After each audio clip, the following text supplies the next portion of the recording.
হাজি একটা কথাই বলেছেন, জান দেবে জুলাই দেবো না। প্রমাণ করে গিয়েছেন তিনি জুলাইকে কিন্তু কোনো কিছুর কাছে বিক্রি করেন নাই। এখন পর্যন্ত সরকারের পক্ষ থেকে এমন কোন সুস্পষ্ট অর্থাৎ তারা যেতে সক্ষম হয় নাই, যার কারণে এই জুলাইয়ের জনতা শক্ত মনে ঘরে ফিরে যেতে পারে।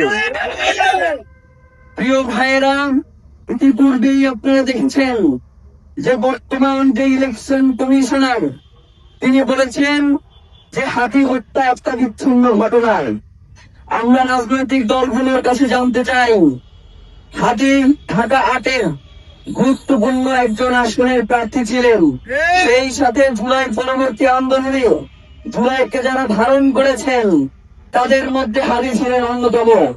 তাকে যদি আপনি বিচ্ছিন্ন ঘটনা বলেন, তাহলে এই জনগণ যদি আপনাকে ছিন্ন বিচ্ছিন্ন করে ফেলে, আমরাও সেটাকে বলবো বিচ্ছিন্ন। রাজনৈতিক দলগুলো এখন পর্যন্ত এই ইলেকশন কমিশনের অধীনে কিভাবে তারা নির্বাচন করতে এখন পর্যন্ত সচেষ্ট নয় আমার বুঝে আসে না। তারা কি এখন পর্যন্ত বলেছে এই অথর্ব ইলেকশন কমিশনার কি সুষ্ঠু নির্বাচন করবে, সেই নির্বাচন যে সুষ্ঠু হবে সেই ব্যাপারে কি তারা এখন পর্যন্ত কোন ধরনের পদক্ষেপ তাদের পক্ষ থেকে জানিয়েছে? বলেছে যে এই ইলেকশন কমিশনারকে আমরা মানি না। তাহলে রাজনৈতিক দলগুলোর যে দলীয়ত্বপনা, এই দলীয়ত্বপনা থেকে বাংলাদেশের জনগণ আজাদ চায়, বাংলাদেশের জনগণ মুক্তি চায়। গতকালকে আপনারা দেখেছেন যে বাংলাদেশে একটি রাজনৈতিক ছাত্র সংগঠনের একজন নেতা তিনি কি বলেছেন? তিনি বলেছেন যে হাজির ৫ই আগস্টের পূর্বে তার অবদান কি।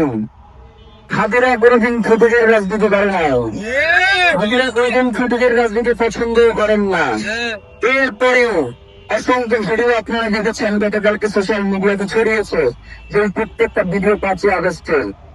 হাজি কোনদিন চিন্তা করে নাই যে তাকে ভিডিও দিয়ে প্রমাণ করতে হবে তার আজকের এই লড়াইতে। হাজি একটা কথাই বলেছেন, জান দেবে জুলাই দেবো না।